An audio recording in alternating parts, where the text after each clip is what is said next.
వసుదేవసుతం దేవం కంసచాణూరమర్దనం దేవకీ పరమానందం కృష్ణం వందే జగద్గురుం.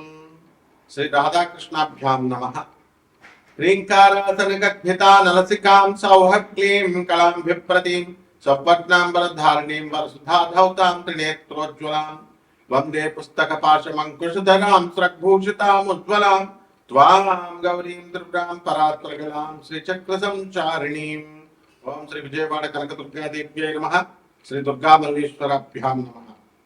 ఇప్పుడు మనుషులంతా కూడా లక్ష్మీదేవి కావాలని అందరు కోరుకుంటా ఉంటారు. డబ్బు కావాలి ప్రతి ఒక్కళ్ళకి కూడా. ధర్మవరం ఇదం జగత్ అన్నాడు. డబ్బులు లేకపోతే అడుగు తీసి అడుగు ముందుకు వేయలేము. ఆర్టీసీ బస్ ఎక్కాలన్నా ట్రైన్ ఎక్కాలన్నా డబ్బులు లేకపోతే పాల బిల్లు, కరెంటు బిల్లు, రోడ్డు మీద నడవడానికి ట్యాక్స్, ఇంట్లో ఉండడానికి ప్రాపర్టీ ట్యాక్స్, ఇలా ఏది చూసినా సరే డబ్బులతోనే ముడిపడుతుంది. ఆఖరికి భార్యను పెళ్లి చేసుకునేటప్పుడు కట్నాలు ఇచ్చి చేసుకోవాల్సి వస్తుంది. కట్నాలు తీసుకుంటున్నారా? మరి ఉదాహరణగా భార్యలు పాపం వాళ్ళకి ఏదో ఫేవర్ చేసినట్టు మగవాళ్ళు బిల్డప్ ఇవ్వకూడదు, కట్నాలు తీసుకుంటున్నారు. కాబట్టి అడుగునా కూడా ఇంకా నేచురల్ ప్రేమ కూడా ఉంది కట్నం తీసుకున్నప్పుడు. కాబట్టి ఈ విధంగా ప్రతి సంఘటనలో బిడ్డలు కూడా వాళ్ళ చదువుల కోసం బిడ్డల తల్లిదండ్రుల దగ్గర వాళ్ళు వింటూ ఉంటారు. ఆ తర్వాత ఇంటర్ డిగ్రీ అయిపోయిన తర్వాత అప్పుడు చూడండి, ఇంటర్ పెళ్ళి అయిన తర్వాత మిమ్మల్ని చూస్తారా లేదా, ఓల్డ్ ఏజ్ హోమ్లో నిర్దాక్షిణ్యంగా జాయిన్ చేసేసేటటువంటి వాళ్ళ ఎక్కువ మంది. సో దీన్ని బట్టి మనకి ఏం కావాలండి? ధనం కావాలి. ధనం కావాలంటే అదృష్టం పట్టాలి. అదృష్టం పట్టాలంటే మన కర్మలు కరెక్ట్ గా ఉండాలి. బుద్ధి కర్మానుసారి పూర్వజన్మ కర్మలను బట్టి మనకు సంపాదిస్తుంది. అందువల్ల నేను మీకు ఒక 5 లక్షణాలు చెప్తాను డబ్బు వచ్చేటటువంటి విధానంలో. లక్ష్మీదేవి మనకి కర్మలను బట్టే ఇస్తుంది. కానీ జగద్గురు అయినటువంటి శ్రీకృష్ణ పరమాత్మ వారు కుచేరుణ్ణి ఎలాగా, అతను గర్భదరిద్రుడు, రాధాదేవి శాపానికి గురైనటువంటి వ్యక్తి, వాడు రాధాదేవికి శాపం పెట్టడం ఏంటి? మనల్ని ఉద్ధరించడం కోసం సుధాముడు శ్రీకృష్ణ పరమాత్మ పుట్టాలి కాబట్టి రాధాదేవికి శాపం పెట్టేలాగా శ్రీకృష్ణ పరమాత్మ చేయించాడు లీల. ఎందువలన భూమి మీదకి మనము పరమాత్మ రావాలి, మనుషులను ఉద్ధరించాలని. లేకపోతే మన బృందావనంలో కృష్ణుడు రాధమ్మ దొరికే వాళ్ళే కాదు, ఎప్పుడు దేవలోకంలోనే ఉంటారు వాళ్ళు, గోలోకంలోనే. మనం గోలోకం వెళ్ళలేం, కృష్ణ పరమాత్మను చూడలేం, అలాగే రాధమ్మతో మనం చూడలేం. అసలు అది లైఫ్ లో జరిగే పని కాదు. అటువంటి పరమాత్మ, కరుణామయుడైనటువంటి శ్రీకృష్ణ పరమాత్మ మానవులకు కూడా మనం ఉద్ధరించాలి అని రాముడి రూపంలో, కృష్ణుడి రూపంలో మనకి భూమి మీదకి వస్తే హాయిగా మన భూమిని మీద కాలు పెట్టారు, మనతో జీవించారని మనం గర్వపడకుండా రాముడు మనిషేనండి, కృష్ణుడు మనిషేనండి, రాముడు దేవుడా, కృష్ణుడు దేవుడా అని బుద్ధి లేని ప్రలాపనలు చేసే వాళ్ళ ఇంటికి అసలు లక్ష్మీదేవి రాదు. శాశ్వతంగా 7 తరాలు కాదు, వాళ్ళు కటిక దరిద్రులై రాముడిని కృష్ణుడిని ఎవరైనా కనుక మనిషిగా కనుక చూసి విమర్శించేటటువంటి వాళ్ళకి కనీసం లక్ష్మీదేవి ఎప్పుడు కూడా రాదు. ఇప్పుడు మీ ఇంట్లో మీ అమ్మని అడగండి, మీ నాన్నని మీరు తిట్టండి చూద్దాం. ఎవరిని బయట వచ్చి భర్తను తిడితే భార్య ఊరుకుంటుందేమో, ఎట్టి పరిస్థితులు ఇవ్వదు. కాబట్టి మీరేమో రాముడి మనిషి అనొచ్చు, కృష్ణుడి మనిషి అనొచ్చు, రాముడి దేవుడు కాదు, సొల్లు కబుర్లో చెప్పేయచ్చు మీరు. కానీ లక్ష్మీదేవి మాత్రం మీకు డబ్బులు ఇచ్చేయాలి. తర్వాత ఈ మహాలక్ష్మీదేవి క్రియాశక్తి స్వరూపిణి. పని చేయకుండా సోఫాల్లో పడుకొని, పని చేయకుండా దుప్పటి కప్పుకొని పడుకునేటటువంటి వాళ్ళకి లక్ష్మీదేవి ఎందుకు వస్తుంది? రెండవ రకం, పూజలు చేస్తూ కూర్చుంటే లక్ష్మీదేవి వచ్చేయాలా? మొక్క ఛాదస్థాలు ఉన్నటువంటి వాళ్ళ దగ్గరికి రాదు. ఛాదస్థం అనేది నెగిటివ్ ఎనర్జీ. మిమ్మల్ని అడుగు తీసి అడుగు ముందుకు వెళ్ళినప్పుడు మీరు ప్రపంచంలో ఏ పంతులుగానైనా తీసుకోండి, ఏ సిద్ధాంతినైనా తీసుకోండి, ఒక్క నన్ను తప్ప. మనం పాజిటివ్ చెప్తాం, చదవండి అమ్మా, చేయండి అని. ఎవడైనా సరే చూడండి నెగిటివ్. ఇప్పుడు ఈ రోజు చేయకూడదు, అమావాస్య అసలు చేయకూడదు. వాళ్ళ కొడుక్కి నేను గవర్నమెంట్ జాబ్ ఇప్పిస్తాను అమావాస్య రోజు, వాడు ఆపుతాడేమో చూడండి. వాడేమో మీకు అందరికీ అమావాస్య పనికిరాదు, బయటకు వెళ్ళకూడదు అంటాడు. మేము గవర్నమెంట్ ఇంటర్వ్యూ పెడతాం, ఆ రోజు ఐఏఎస్ ఇంటర్వ్యూ పెడితే పంతులు గారు తన కొడుకుని పంపుతాడా పంపడా ఒకటే చెప్పండి. పంపిస్తాడు అంటే అప్పుడు అతనికి అన్వయించబడవు.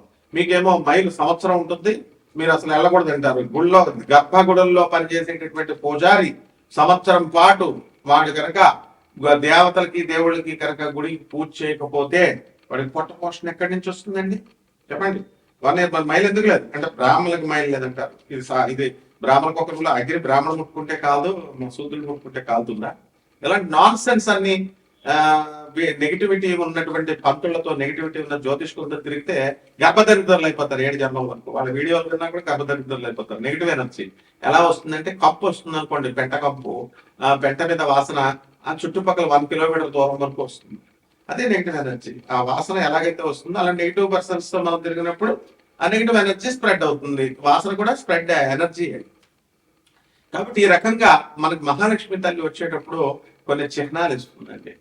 తెల్ల పావురాయిని పనికిరాదు, అవి రాకూడదు అని చెప్తున్నారు కదా. తెల్ల పావురాయిల, అలాగే ఈ పిచ్చుకలు, పక్షులు, నేచర్ లో ఉన్నటువంటి పక్షులు ఇవన్నీ కూడా మన ఇంటి గోళ్ల చుట్టూ తిరుగుతూ తెల్లవారు మనం తలుపు తీయగానే ఆ తలుపుల దగ్గర చక్కగా గింజలు తింటూ అక్కడ ఉంటున్నాయనుకోండి ఉడతలు, ఇవన్నీ కూడా మన చెట్టు మీద, మన ఇంటి ముందు చెట్ల మీద ఆ ఉడతలు వెళ్తున్నాయనుకోండి, లక్ష్మీదేవి త్వరలో మనకు రాబోతుంది అని అర్థం. రెండవది తేనె తీగలు, అంటే చిన్నటి తేనె తీగలు కనుక మనకి పెట్టినట్లయితే మన ఇంట్లో ఖచ్చితంగా మహాలక్ష్మీదేవి రాబోతుంది అని అర్థం. తర్వాత ఇక మూడవది ఏంటంటే, మనం సూర్యోదయానికంటే కూడా ముందే నిద్ర లేవాలి. ఎవరో వచ్చి అలారాలు పెట్టుకుని ఎవరో వచ్చి లేపితే కాదు, మనంతగా మనకే మెలకు రావాలి. బ్రహ్మ ముహూర్తంలో మెలకు రావాలి. ముహూర్తం వచ్చిన తర్వాత యూట్యూబ్లు మనం ఇది చేస్తున్నాం, వాట్సాప్లు పట్టుకొని గుడ్ మార్నింగ్, ఉన్న శివాయ అంటూ మనం వీడియో తెలిసిన వాళ్ళకి మనం వాట్సాప్ మెసేజ్లు పెడతా ఉంటాం. ముసలి అయిపోయిన తర్వాత ఏమవుతుందండి, ఇంకెవరో ఉంటారు కాబట్టి ఓం నమ శివాయ, ఓం నమ నారాయణ అని పెడతాం. అదే వయసులో ఉన్న వాళ్ళు అంతా ఏం చేస్తున్నారండి, ఫస్ట్ ఫోన్ కాల్లో, లేకపోతే ఫస్ట్ వాట్సాప్లు ఇవన్నీ కూడా ఫ్రెండ్స్ కి, బాయ్ ఫ్రెండ్స్ కి, గర్ల్ ఫ్రెండ్స్ కి వీళ్ళకి పెట్టుకుంటారు. వీళ్ళకి వీళ్ళు మామూలు మనుషులయ్యా. రాధాకృష్ణులకు పెట్టుకోండి, రాధాకృష్ణ స్మరణ చేయండి, బాబానాం కేవలం స్మరణ చేయండి, మీకు మహాలక్ష్మి వస్తుంది. ఎవరైతే వాట్సాప్లో లేవగానే మానవులకి వాట్సాప్లో గురువులకు కాకుండా లవర్స్ కి ఎవరైతే పెట్టుకుంటూ ఉంటారో వాళ్ళ నెగిటివ్ వైబ్రేషన్స్ మీకు వచ్చేస్తాయి. వాళ్ళు మామూలు మనుషులు కాబట్టి. గురువు మనిషి కాదు. గురువు అంటే వివేకానందుడు, ప్రభాత్ రంజన్ సర్కార్, ఆనందమూర్తి గారు ఆనంద మార్గాశ్రమం స్థాపించిన, అలాగే రామకృష్ణ పరమహంస, రమణ మహర్షులు వారు, వీళ్ళ ప్రవచనాలు వినాలి. అలాగే యూట్యూబ్ లో ఉన్నటువంటి మిడిమిడి జ్ఞానం ఉన్నటువంటి వాళ్ళు చెప్పేటటువంటి ప్రవచనాలు కనుక వింటే లక్ష్మీదేవి దూరంగా పారిపోద్ది అనమాట. 7 తరాల వరకు రాదు. దీపం దేవుడి వైపు తిరిగి పెట్టాలా, దేవుడి వైపు నీ వైపు తిరిగి పెట్టకూడదా, వాస్తు ఈశాన్యంలో చీప్ వృత్తుల్లో కూడా పెట్టకూడదా, ఇలాంటి చెత్త అంతా వింటే లక్ష్మీదేవి ఎగిరిపోద్ది. ఇంటర్వ్యూలో మేము ఇవి అడగం, వాళ్ళ పిల్లల్ని తోలు తీసేసే క్వశ్చన్స్ అడుగుతాం. చెప్పరా లా ఆఫ్ థర్మోడైనమిక్స్ చెప్పు, what is the 0th law of thermodynamics. ఏమో వాళ్ళ పిల్లలకి నేర్పిస్తాడు, మీకేమో చాదస్తాలు నేర్పిస్తారు. కాబట్టి బీ కేర్ఫుల్. అలాగే పాలు అమ్మేటటువంటి వాళ్ళు మనకి చక్కగా ఎదురొచ్చిన, మనకి శవం కనబడిన, అలాగే తెల్ల ఉవ్వబిట్ట మనకి కనబడిన, మన ఇంట్లోకి వచ్చిన, ఇవన్నీ కూడా మహాలక్ష్మి సంకేతాలు. నుదుట ఒక చక్కగా కుంకుమ పెట్టుకొని పుణ్యస్త్రీలాగా వచ్చినా సరే వాళ్ళు మన ఇంటికి వచ్చినాడు, మన మహాలక్ష్మి తల్లి త్వరలో వస్తున్నారు. ఇలా మహాలక్ష్మి తల్లి రావాలి అంటే నిత్యము దైవతార్చన ఇంట్లో చేయాలి. ప్రతిరోజు కూడా దీపారాధన చేయాలి. చేయకుండా మీరు దీపారాధన నూనె అయిపోతుందని చెప్పేసి ఎలక్ట్రిక్ బల్బులు వెలిగిస్తున్నారు, క్రిస్టియన్స్ వెలిగిస్తున్నారు. లక్ష్మీదేవి ఉండదండి.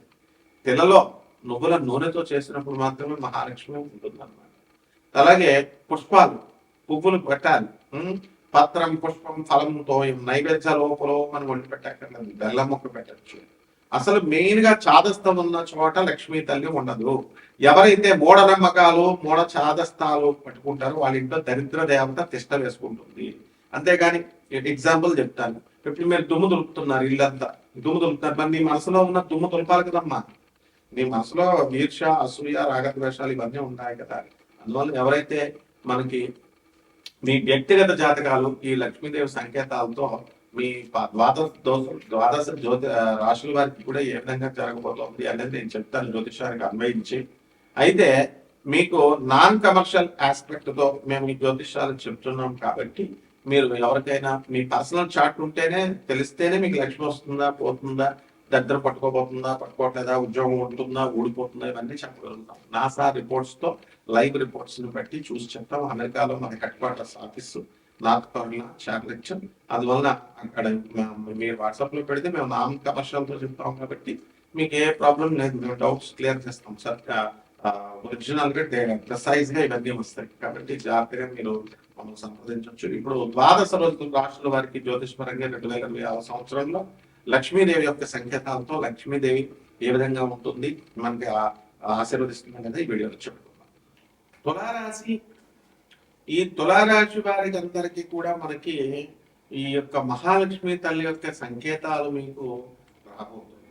మీరున్నటువంటి ఇంటి దగ్గర మీకు చక్కగా రామచిలకలు కానీ పసుపు చిన్న చిన్న పిట్టలు, గవ్వ పిట్టలు ఇలాంటివన్నీ కూడా, పిచ్చుకలు ఇలాంటివన్నీ కూడా మీరు ఉదయం నిద్ర లేవగానే అవి మీకు కనబడటము ఇవన్నీ కూడా బ్రహ్మాండంగా ఉంటాయి.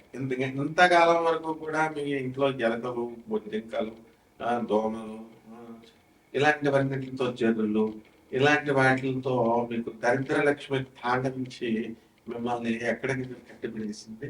ఇల్లు శుభ్రం చేసుకుందామన్నా కూడా అసలు శుభ్రం చేయడానికి వీలు లేనంత విధిగా శ్రమను ఉండడము, చిన్న గది రావడము ఇలాంటివన్నీ కూడా జరిగి చాలా దరిద్ర లక్ష్మి తిష్ట వేస్తుంది. అందువల్లనే మీకు ఈ యొక్క తులారాశి వారికి అందరికీ కూడా ఈ యొక్క సంవత్సరంలో ఉద్యోగాలు 2025 సంవత్సరంలో చాలా మందికి ద్వితీయార్థం అంటే ఆగస్టు దాటిన తర్వాత ఉద్యోగాలు చాలా మంది నష్టపోయారు. వీళ్ళందరికీ మళ్ళీ కొత్తగా ఉద్యోగాలు దొరకాలన్నా వీళ్ళకి ఎన్ని ప్రయత్నాలు చేస్తున్నప్పటికీ కూడా, గురుగ్రహం బాగున్నప్పటికీ కూడా ఉద్యోగాలు రావు. దీనికి కారణం ఏమిటంటే దరిద్ర లక్ష్మి పట్టు కూర్చున్నారు. కాబట్టి విద్యార్థులు ఈ యొక్క తులారాశి వారికి అందరికీ కూడా భాగ్యములో ఉండి గురుడు చక్కగా చదువునిస్తాడు. అయితే ఈ విదేశాలకు వెళ్ళాలని ప్రయత్నం చేస్తున్నటువంటి వాళ్ళంతా కూడా విదేశాలకు వెళ్ళడానికి అవకాశాలు ఉంటాయి. కేంద్రంలో ఉన్నటువంటి గురుగ్రహ ప్రభావం 2 జూన్ 2026 సంవత్సరం తర్వాత వస్తుంది. కాబట్టి వీరందరికీ కూడా బ్రహ్మాండమైనటువంటి లాభాలు జరగడానికి అవకాశాలు ఉన్నాయి. కొత్త కొత్త ఇంటలెక్చువల్స్ మీకు పరిచయం అవడానికి అవకాశాలు ఉన్నాయి. ఇంటలెక్చువల్ వర్క్స్ మీకు రావడానికి అవకాశాలు ఉన్నాయి, ప్రాజెక్ట్స్ ఇవన్నీ.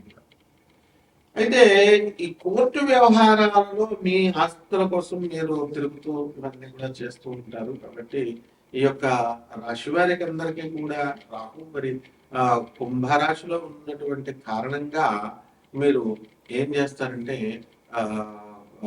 ఈ యొక్క సంతానం నుంచి అనేకమైనటువంటి సమస్యలు, వారి డెవలప్మెంట్ గురించి ఎక్కువగా ఆలోచించడము ఇలాంటివన్నీ కూడా మీకు జరుగుతాయి. కాబట్టి ఈ రాశి వారికి అందరికీ కూడా మనం చేయాల్సినటువంటి పనులు ఏమిటంటే మనం కొన్ని పరిహారాలు మనం చేసుకోవాలి. తులారాశి వారికి అందరికీ కూడా మరి సుబ్రహ్మణ్యేశ్వర స్వామి వారి యొక్క అనుగ్రహం కోసం సుబ్రహ్మణ్యేశ్వర స్వామి వారికి అభిషేకం చేసుకోవడం, ఇంట్లోనే పూజలు చేసుకోవడం, ఓం శరవణ భవ అంటూ ఆ స్వామివారి యొక్క మంత్ర జపాన్ని మీరు జపించడము ఇలాంటివన్నీ కూడా మీరు చేసుకోవాలి సుబ్రహ్మణ్యేశ్వర స్వామి. ఆ తర్వాత ఈ యొక్క కలమ పువ్వులతో సుబ్రహ్మణ్యేశ్వర స్వామి వారికి మనం హోమం చేసుకోవడం లేదా ఆరాధన చేసుకోవడం, మహాలక్ష్మి తల్లిని సుబ్రహ్మణ్యేశ్వర స్వామి సంకీర్తన మంత్ర తీసుకొని మేము ఎవడాది కలిగి ఉన్నామో తీసుకొని మీరు చక్కగా ఆ యొక్క మంత్ర జపాన్ని మీరు చేసుకోవడం ద్వారా తండ్రి దేవత పోయి అదృష్ట లక్ష్మి 7 తరాల వరకు మీకు రావడానికి అవకాశాలు ఉంటాయి. శుభమస్తు.